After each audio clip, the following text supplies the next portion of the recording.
Всем пятничный привет, с вами на связи Дмитрий Орлов. Сегодня для вас будет краткий обзор рынка с популярными инструментами, такими как евро-доллар, фунт-доллар, биткоин, золото, нефть. Там у нас волатильность сегодня должна быть повышенная, так как у нас ожидаются важные новости. Они будут 16:30 из Америки и Канады. В большей степени обращаем внимание именно на новости из Америки. Это данные по уровню безработицы и количество новых рабочих мест, созданных вне сельскохозяйственного сектора, так называемый non-farm payrolls.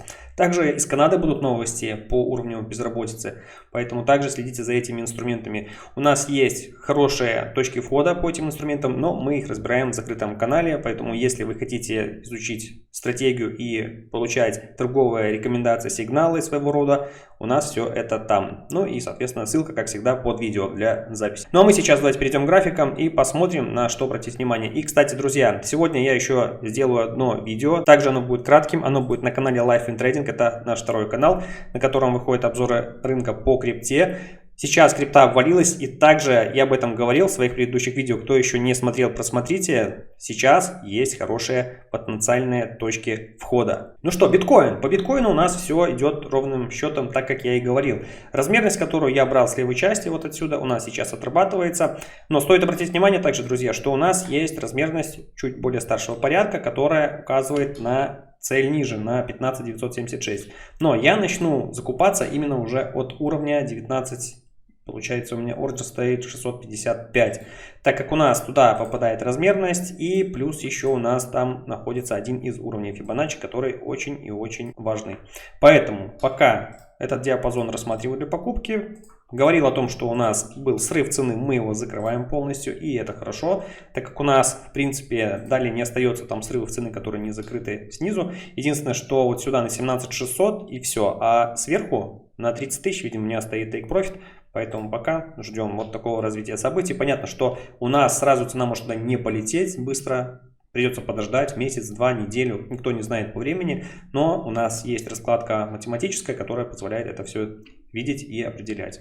Далее евро. По евро у нас видим, что тянут его вниз, неохотно оно отрастает. Видим, после того, как у нас попытались отрасти, резко сбросили, и сейчас у нас видим, есть вариант ухода вверх на 1.0682 и 1.0763. Эти все размерности с левой части берутся. У нас есть срывы цены, которые не закрыты, это отметка 1.09, видим на этом уровне, поэтому мы пока, по крайней мере, я рассматриваю именно такие варианты развития. Кто еще не входил по евро-доллару, можно будет рассмотреть эти уровни, которые я назвал как вариант для продаж. Далее фунт. По фунту у нас идет цена вверх. И смотрите, на этой неделе делал обзор. Кто не смотрел, посмотрите. Говорил о том, что вот у нас цель. Она была понятна. Цена достигла эту цель. И еще даже на прошлой неделе я говорил о этой размерности. Сейчас мы идем потихонечку вверх. И смотрите, как мы идем. Цена идет срывом. Что это значит? То есть у нас здесь был обвал без какой-либо хорошей коррекции. И здесь происходит плюс-минус то же самое. То есть цена у нас тащится потихонечку вверх.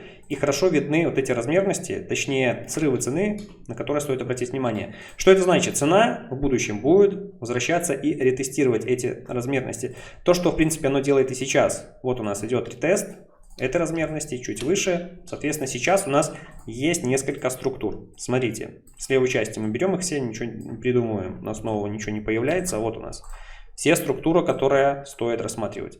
Поэтому сейчас я думаю, что если даже рассматривать продажу, то это лучше сделать на отметке 1.2006, 1.2022. Здесь у нас, в принципе, есть вариант хороший для дальнейшего ухода вниз, а внизу цели у нас находятся на уровне 1 где-то 16. Это плюс-минус пока первый диапазон. Ну, посмотрим. Опять же, дополнительно у нас будут структуры формироваться, и я думаю, что подсказки у нас будут появляться. Далее. Золото кем-то любимо, кем-то нет. Но отработала ту идею, которую мы вчера рассматривали в закрытом канале. Единственное, что здесь видим, пока цена топчется на месте, отрабатываем двухсоставную структуру вот отсюда, мы видим так, и отрабатываем у нас вот эту структуру с левой части.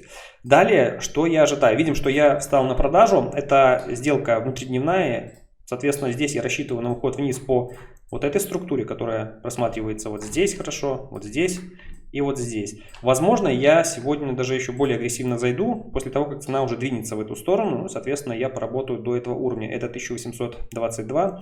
Здесь я собираюсь покупать, район 1822-24. И далее я все-таки рассматриваю возможный уход вверх. Объясню почему. Смотрите, у нас цена ушла вниз резко, да, относительно где-то в 11 часов. Да? Американцы открылись где-то здесь. Соответственно, американцы здесь не были, и они будут пытаться затащить цену сюда. Но опять же, это скорее всего может быть вот так.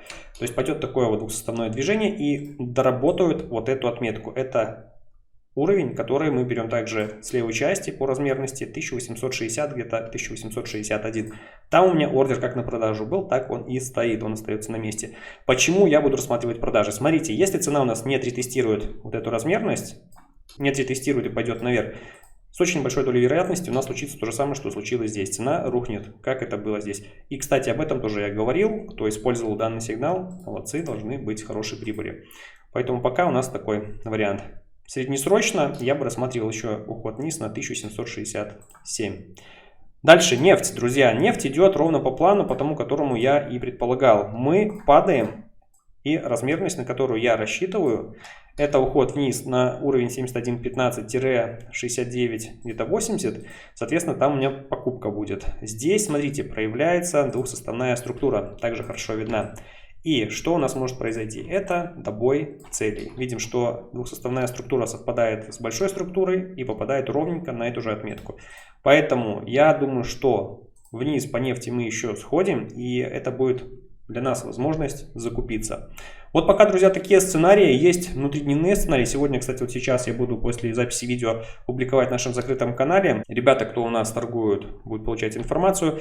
Еще раз напоминаю, что вы можете попасть в наш закрытый канал. Вам необходимо оставить запрос под этим видео. И напоминаю, друзья, у нас есть открытый телеграм-канал FIBA Trader. Там у нас выходит как анонсы видео, так и другая полезная информация, которую вы можете изучить и применить для себя. С вами был на связи Дмитрий Орлов. Всем желаю хорошей пятницы, хороших предстоящих выходных. Увидимся в следующих видеообзорах. Всем пока!